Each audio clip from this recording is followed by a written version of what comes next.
General Hammond, sir, if I may. Even setting aside that Teal'c is our friend, how can you let such a valuable information resource be taken away? These people's laws in this regard are no different from our own. We don't stop pursuing war criminals because they have a change of heart. War criminals? Yes, Colonel, he is. Like it or not, what the Jaffa have done to these people and thousands of other people is a crime. Teal'c spent many years serving the ghoul, doing some damn distasteful things. Surely both of you must realize that this was bound to happen sooner or later. General Hammond, I have spent a lot of years in the service of my country, and I have been ordered to do some damn distasteful things. I thought this would be a great place to start the video today. Having been a United States Army Interrogator, I can identify with this particular scene very personally. Because we're at a point in this country now where our government is asking everyone to do some distasteful things. Far less distasteful than some of the things I was asked to do, and many others were asked to do in service of this country. Whether you've put a uniform on or not, whether you're a frontline worker or not, there used to be an unwritten rule in this country that we serve each other and we lift each other up. And sometimes we do things we don't like to help protect each other. Even sometimes we do things that maybe we don't believe are necessary. Now, one of the reasons I started there, one other reason I guess I should say, is over at the Florida Maquis mask store. By far and away, the #1 seller is this mask. It says this mask is why in November I'm voting for Trump, but at the bottom are the words Shalkek Nemron. It means I die free in the language of the Jaffa. Who are the Jaffa? Well, they are the group of people led by the man they were advocating for in the clip we just watched. When Samantha Carter, character, says, how can you let Teal'c be lost? They're talking about an actor, Christopher Judge, playing this character Teal'c. Now, before he became part of the team and fought for freedom, he was the first prime of a character named Apophis. Now, this is one of the things that makes this particular sci-fi series, in my opinion, the best one out there, because it tells, of course, a fictional story, but it brings some very relatable, real-world information into it that people can roll around in their minds and think, wow, that's almost like some things going on in my life. Because I know I have some military guys in my audience that are thinking back to the damn distasteful things they were asked to do on behalf of the military, and among the least offensive things would be wear a mask. If you think going to the grocery store for 1 hour and putting on a little 3x3 piece of cloth is so much of an inconvenience, try putting on full mop gear and continuing on with a mission. Full rubber gas mask, hood, gloves, long thermals banded at the wrists and at the ankles with boots. I know a lot of you are like, well, I didn't join the Army. We still are petitioned to serve each other. You know, people used to sign their letters, THS, at the bottom, instead of sincerely or respectfully. THS stood for thy humble servant. It's something that's been lost in this country, and this is the newest mask, and this was a viewer request that I create one with just a simple cross on it. So I did so. Beneath this cross, salvation is found, Mark 8:34. And once again, those of you wondering about the scripture, I would highly encourage, either right here on the internet or a Bible, to go open it up and read. Who knows the life you are going to change? Who knows the life that you might change? We have 4 now with actual scriptures on them. We have one advocating for the unborn, one that in Latin said, "The Lord is my protector," and many other designs. And we're going to be doing new designs every day. Don't think this is going to stop. Another blessing that we have here in Florida, amongst the great weather and the sand and the palm trees, is we have a lot of very elderly people. And they are truly a blessing of knowledge, a wealth of information that you can't really get anywhere else. And I'll be honest with you, I've had some conversations with them, and they are laughing at the anti-mask people. Oh, those poor little babies.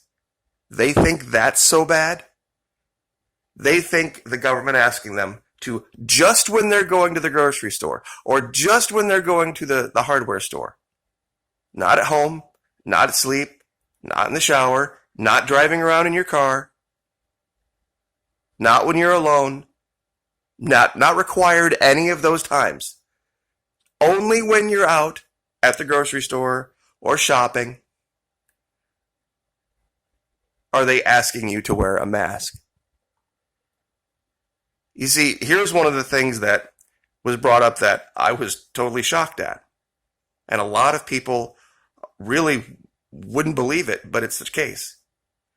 This poster, at that time, was more aberrant and offensive than this poster.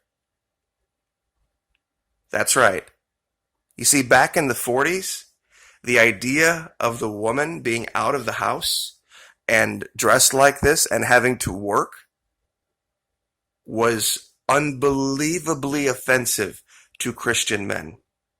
Now, I know a lot of women are like, well, that's because they were sexist. And no. There was a level of civility at that time that said that we had roles in society, like the nuclear family.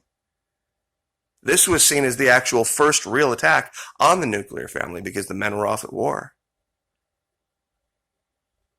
See, they didn't want to think of this back home. They wanted to think of this back home.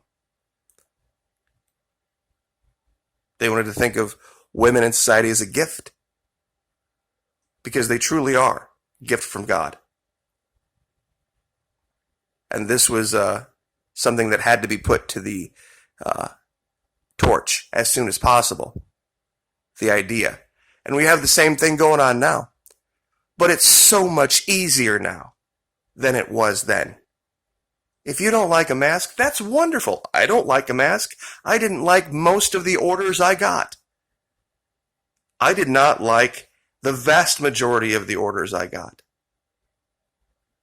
But I had a job to do. Now, if you really want to talk about hard, what if those EBT cards that you got were the limit of what you could buy at the store?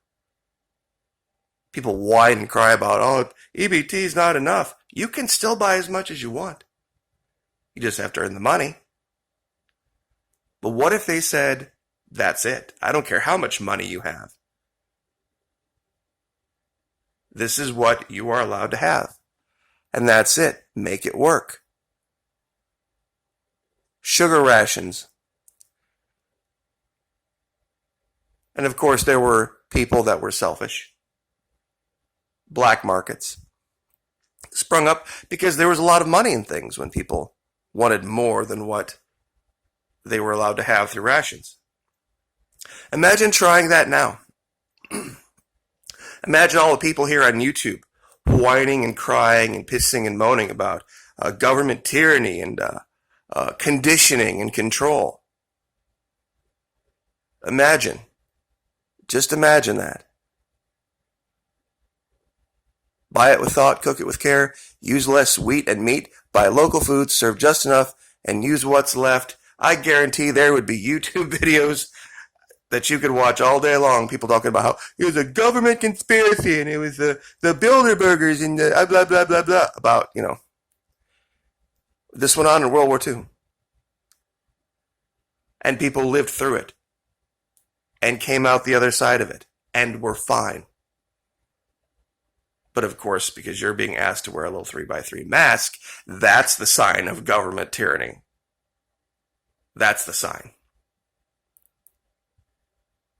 I wanted to do today's video to try to illuminate things in a historical perspective of what we're being asked to do is nothing compared to what other generations in this country have sacrificed and been asked to do. And yeah, sometimes it's distasteful. The reason there's so much pushback now is because we've lost civility in this country. We've lost perspective in this country. Serving each other used to be a sign that we were a cut above. Signing your letters, THS, thy humble servant. I wish there was a way I could get that started again, but people don't even write letters anymore. They just email and they talk in 150 characters. And I could look at a picture of Rita Hayworth all day long. No problem whatsoever. But it does, speak to where we've come. I would like to humbly petition those who have been anti-mask so far to maybe take a breather, relax, and realize no one is asking you to wear a mask 24 hours a day, 7 days a week, 365 days a year. No one is asking you to wear a mask in your home or driving around in your car. You can go out and get in your car and roll down the windows and drive down the road all day long without a mask on, getting all sorts of oxygen while you're showering. Even not in the bathroom. Even if you were at the grocery store, had to excuse yourself to the bathroom. At Walmart, I'm sure you could go into a stall, take your mask off, get a breath, and relax for a minute. For the hour you're shopping, it's that big a deal that it's government tyranny? Give me a break. Most ineffective government tyranny ever. Then it's not even really required. You can have groceries delivered. And for those of you that have to do it at work, there are a lot of people, nurses, dental assistants, that have been wearing masks all day long, little paper masks, as part of their job, 4 years, healthy as a horse. I have a daughter that does. She just had a baby. And she's already back to work as a dental assistant, wearing a mask 8, 9, 10 hours a day on her feet. And was doing that 4 years before this because it was part of her job. And I guarantee she could outrun 90% of the people in my audience. Probably even wearing a mask. So, humbly, I ask, please, consider making a stand for the gospel of Jesus Christ and get yourself a mask. If you want to make a stand for the current leader, do that as well. I'll give you the link down in the first pinned comment. We have all who have served been asked to do things that are damn distasteful. Far more distasteful than this. Like, share, subscribe.